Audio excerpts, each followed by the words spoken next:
Hello guys, আসসালামু আলাইকুম। Welcome to my YouTube channel. আশা করি আপনারা ভালো আছেন। আমার লাইফের ইন্টারন্যাশনাল ফার্স্ট ট্যুর হতে যাচ্ছে আজকে নেপাল। আর আমার নেপালের সঙ্গী হিসাবে আছে আমার বন্ধু মেহেদি হাসান এবং আমার বন্ধু রিয়াদ আহমেদ। আশা করি আপনারা আমার সাথে পুরো ভিডিওটা এনজয় করবেন। আমরা এখন এয়ারপোর্টের উদ্দেশ্যে যাচ্ছি। আমাদের ফ্লাইট হচ্ছে দুপুর 12:30।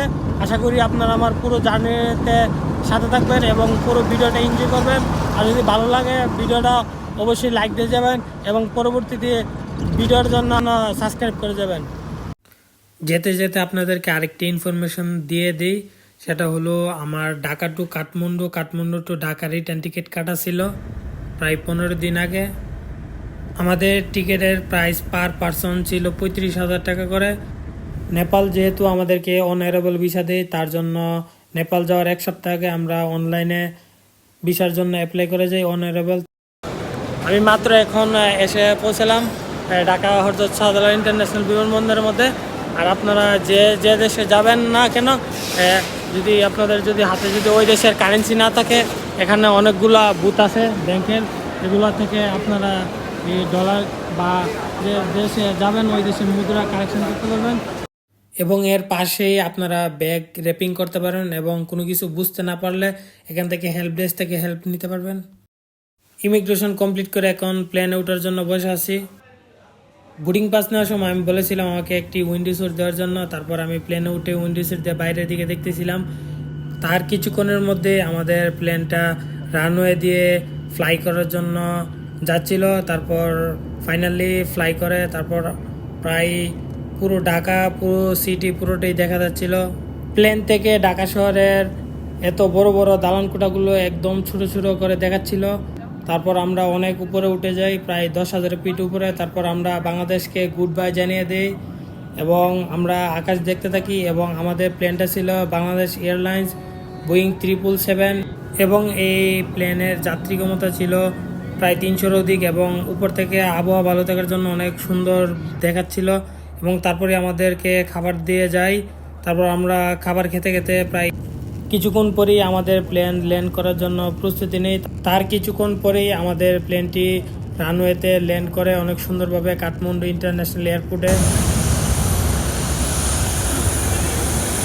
আমি এখন নেপালের রাজধানী কাঠমান্ডু বান্দরনায়ক ইন্টারন্যাশনাল এয়ারপোর্টে আছি। এয়ারপোর্ট থেকে বের হওয়ার সময় অনেকগুলো মানি এক্সচেঞ্জ দোকান এবং অনেকগুলো সিম কার্ডের এবং এটিএম বুথেরও অনেকগুলো সার্ভিস পেয়ে যাবেন। এয়ারপোর্ট থেকে এখন মাত্র বের হইলাম। আর আমাদের ঢাকা থেকে প্লেন ছিল 12:30 ঠিক টাইমে ছাড়ার কারণে আমরা এখানে খুব তাড়াতাড়ি পৌঁছতে পারছি নেপালে। আমরা এখন নেপাল কাঠমান্ডু ইন্টারন্যাশনাল এয়ারপোর্ট থেকে বের হয়ে একটা ট্যাক্সি নিয়ে এখন আমরা হোটেল বুকিং করা আছে আপনাদের থামেল শহরে, ওইখানে যাচ্ছি। আর ইমিগ্রেশনের মধ্যে ওই রকমভাবে কোনো কিছুই ফেস করি নাই, জাস্ট শুধু ভিসা কপি এবং হোটেল বুকিং দেখাতে হয়েছিল।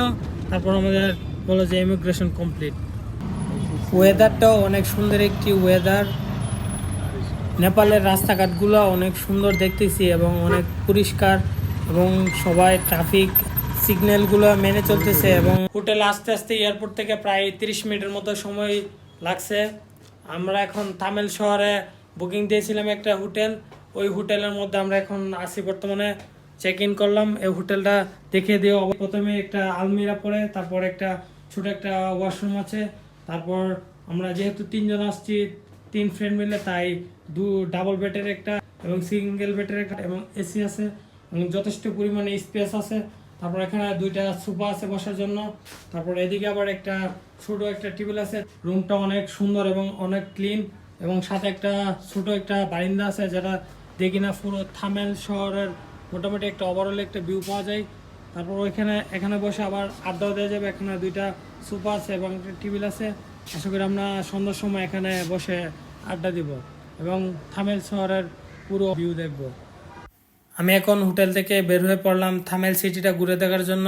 এখানে এসে দেখি অনেক সুন্দর সুন্দর ডিজাইনের অনেকগুলা পেন্টিং এবং অনেক জুয়েলারি শপের মধ্যে সাজানো আছে এবং রাস্তাগুলো অনেক পরিষ্কার এবং অনেক সুন্দর একটি ট্রেডিশনাল জামা কাপড়ের দোকান। এর মধ্যে পাথরও পাওয়া যায় হিমালয় পর্বতমালার এবং অনেক ট্রাফিক থাকে এই থামেল সিটিটার মধ্যে, এবং অনেক সুন্দর সুন্দর জামা এবং অনেক এক্সপেন্সিভ এই জামাগুলা। এর সাথে সাথে অনেক জুয়েলারিও পাওয়া যায় এই শপগুলোর মধ্যে, এবং এখানে অনেকগুলো মানি এক্সচেঞ্জের শপ পেয়ে যাবেন। এগুলোর মধ্যে মানি এক্সচেঞ্জ করলে এয়ারপোর্ট থেকে ভালো রেট পাবেন। আমরা এখন থামেল শহর থেকে একটি ট্যাক্সি নিয়ে একটি ট্যুরিস্ট স্পট, খুব বিখ্যাত, যারা কাঠমান্ডু বা নেপালে আসে তারা অবশ্যই ওই ট্যুরিস্ট স্পটটা ভিজিট করে যায়। সেটার মধ্যে আমরা এখন যাইতেছি। ওইটার থামেল শহর থেকে 12 কিলোমিটার দূরত্ব। আশা করি 30 থেকে 40 মিনিটের মতো আমরা যেয়ে পৌঁছে যাব। একটা ট্যাক্সি নিলাম আমাদের হোটেলের সামনে থেকে। আমি এখন প্রায় চান্দাগিরি হিল স্টেশনের কাছে, এবং এখান থেকে অনেক বড় বড় পাহাড় দেখা যাচ্ছে এবং অনেক সুন্দর এরিয়াটা, অনেক বড় বড় পাহাড় এবং রাস্তাগুলো উঁচু নিচু। আমি এখন নেপালের কাঠমান্ডু শহরের চান্দাগিরি হিল স্টেশনে আছি। আমি কাঠমান্ডু থামেল থেকে 40 মিনিট একটি ট্যাক্সি করে এখানে এসেছি, এবং পিছনে অনেক বড় বড় পাহাড় দেখতে পাচ্ছেন যেগুলো কিনা মেঘে দিয়ে যাচ্ছে, এবং এখান থেকে খুব সুন্দরভাবে পুরো কাঠমান্ডু সিটিটা পুরোটা দেখা যাচ্ছে। এই যে থামেল সিটি পুরোটা দেখা যাচ্ছে এখান থেকে, অনেক সুন্দর ভিউ আছে। আর থামেলের মধ্যে আসলে অবশ্যই আপনারা চান্দাগিরি হিল স্টেশনে আসবেন, এবং পাহাড়ের উপরে এই স্থানটা, এখানে আসলে আপনারা সাথেই টিকিট কাউন্টার পেয়ে যাবেন। আমরা এখান থেকে টিকিট কাটবো। এখান থেকে আমাদের টিকিট নেওয়া হয়ে গেছে। এখন আমরা টিকিট কাউন্টার থেকে চলে যাচ্ছি, এবং আমরা এখন কেবল কারের জন্য যাচ্ছি উপরের দিকে। আমরা উপর দিয়ে অনেক উপরে যাব। আমরা এখন কেবল কারের মধ্যে উঠতে যাচ্ছি। আমরা এখন কেবল কারের মধ্যে উঠতে যাচ্ছি। এই তো কেবল কারের মধ্যে আমরা এখন চান্দাগিরি হিল স্টেশন থেকে পাহাড়ের উপরে উঠতেছি কেবল কার দিয়ে, এবং এখান থেকে পুরো কাঠমান্ডু সিটিটা এখান থেকে খুব স্পষ্টভাবে দেখা যাচ্ছে। এই যে অনেক সুন্দর এবং অনেক সুন্দর দেখা যাচ্ছে এখান থেকে। কিন্তু সমস্যা একটাই, আমরা সন্ধ্যার দিকে আসার কারণে এখানে মোটামুটি অনেক কুয়াশা পড়েছে, পুরো মেঘ দিয়ে ঢেকে যাচ্ছে। এদিকে আবার পাহাড়, অনেক বড় বড় পাহাড়, প্রায় 20 মিনিট মনে হয় লাগবে আমাদের উপরে উঠতে। অনেক ভালো লাগতেছে, কিন্তু সমস্যা একটাই, এখানে সন্ধ্যার দিকে আসার কারণে আমরা ফুল ভিউটা পাচ্ছি না এখন, কিন্তু অনেক অনেক মেঘ দেখতেছি এখানে, যার দরুন পুরো কাঠমান্ডু সিটিটা দেখা যাচ্ছে না ভালো করে। সূর্য থাকতো তাহলে অনেক ভালো লাগতো বিকালের দিকে আসতে পারলে। অনেক বড় বড় পাহাড়, নেপালের মনে হয় 5 নম্বর সবচেয়ে উঁচু পাহাড় মনে হয় এটা, যার মধ্যে কিনা 20 মিনিট সময় মনে হয় লাগে। পুরো কাঠমান্ডু সিটি এখানে দেখা যাচ্ছে, এবং চারপাশে অনেক বড় বড় পাহাড়। আমরা আরো অনেক উঁচু পাহাড়ের মধ্যে উঠতেছি। চান্দাগাড়ি হিল স্টেশন থেকে আমরা কেবল কার দিয়ে আস্তে আস্তে মোটামুটি প্রায় 20 মিনিটের মতো হয়ে গেছে আর কি। এখন সন্ধ্যা হয়ে গেছে, এখান থেকে কাঠমান্ডুর পুরো ভিউটা দেখা যাচ্ছে, কিন্তু অন্ধকার হওয়ার কারণে খুব ঝাপসা ঝাপসা আসতেছে, কিন্তু তারপরও আমার চোখে অনেক সুন্দর লাগতেছে। ক্যামেরার চোখে একটু অন্যরকম দেখা যাচ্ছে। এখানে মেঘও আছে, অনেক মেঘ, যেহেতু আমরা অনেক উপরে আছি শহর থেকে, পাহাড়ের মধ্যে অনেক মেঘ। আমরা এখন চান্দাগিরি হিল স্টেশনে সবচেয়ে টপে আছি, টপ পাহাড়ের উপরে একদম টপে। এখানে অনেক ধরনের রেস্টুরেন্ট পাবেন, অনেক ধরনের খাবারের হোটেল পেয়ে যাবেন। সত্যি অসাধারণ। চান্দাগিরি হিল স্টেশনের সবচেয়ে পাহাড়ের চূড়ায় উঠে অনেক ভালো লাগতেছে, এবং এখানে এসে একটা মন্দিরও পেলাম, যেটার মধ্যে কিনা এখন ঘন্টা বাজ দিছে। ওনাদের মনে হয় কিছু কিছু সময়, ওনাদের প্রতিদিনে কিছু কিছু টাইমে মনে হয় ওনাদের মনে হয় ঘন্টাটা বাজে।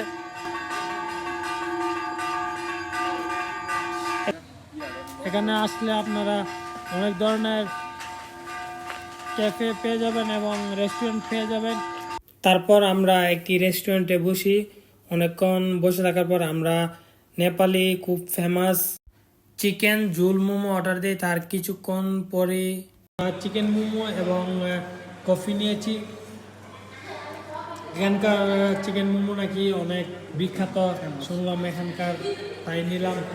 আমি এখন চন্দ্রগিরি হিল স্টেশন থেকে আসলাম মাত্র। আমাদের যেহেতু ওইখানে যেতে যেতেই অনেক রাত হয়ে গেছে, তাই সন্ধ্যার দিকে আমরা যাই। তার ধরুন এখন নেমে আসলাম, রাত হয়ে গেছে। তারপরে এখানে অনেক ভালো লাগতেছে এবং এখান থেকে পুরো কাঠমান্ডু শহরটা এখান থেকে দেখা যাচ্ছে। রাতের কাঠমান্ডু শহর অনেক সুন্দর দেখতে, আমাদের অনেক ভালো লাগতেছে, সত্যি অসাধারণ।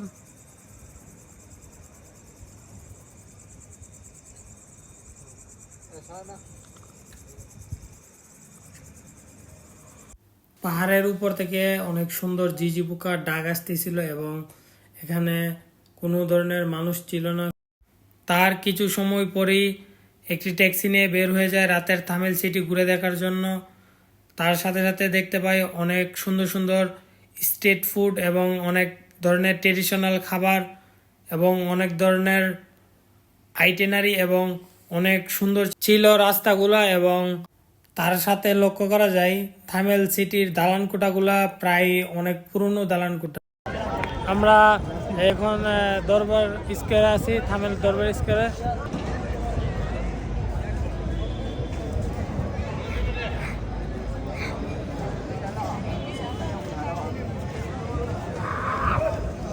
এখানে অনেক পুরনো পুরনো প্রায় 1.5 থেকে 200 বছর পুরনো অনেকগুলো ভবন আছে এবং এখানে অনেক টুরিস্টের আনাগোনা হয় রাত্রে। বেশিরভাগ টুরিস্ট ইউরোপের দিক থেকে আসে এবং এখানে অনেক টুরিস্ট সবসময়ই থাকে। এখানে মনে হয় কনসার্ট হবে, তার প্রস্তুতি চলতেছে। আশা করি আপনাদের কাছে থামেল দরবার স্কোয়ারটা অনেক ঐতিহাসিক একটি দরবার স্কোয়ার। থামেলের এই দরবার স্কোয়ারে প্রায় সব সময় পর্যটকের ভিড় লেগেই থাকে এবং এগুলা সবগুলা 1 থেকে 150 বছর পুরনো, যেগুলো কিনা আগেকার সময়ে রাজাদের বাসভবন ছিল। সত্যি থামেল, রাতের থামেল অনেক সুন্দর। নেপাল ঘুরতে আসেন তাহলে অবশ্যই এই দরবার স্কোয়ারটা ঘুরে যাবেন, রাতে হেঁটে হেঁটে ঘুরে যাবেন, অনেক ভালো লাগবে আপনাদের কাছে। অনেক সুন্দর একটি টাইম কাটবে আপনাদের আশা করি। এখানে একটি ভবন দেখা যাচ্ছে, এই ভবনগুলোর বয়স 100 থেকে 150 বছরেরও বেশি পুরনো এবং অনেক পর্যটক এখানে ঘুরতে আসে রাতের বেলা হেঁটে হেঁটে। আমার লাইফের ফার্স্ট ব্লগ ছিল এটা। আশা করি আপনাদের কাছে ভালো লাগবে, আর ভালো লাগলে লাইক দিয়ে যাবেন এবং কমেন্ট করে জানিয়ে দিবেন আমি কিভাবে আরও ভিডিওর মধ্যে ইমপ্রুভমেন্ট আনতে পারি। এবং আপনি সাবস্ক্রাইব করে রাখতে পারেন নতুন ভিডিওর জন্য।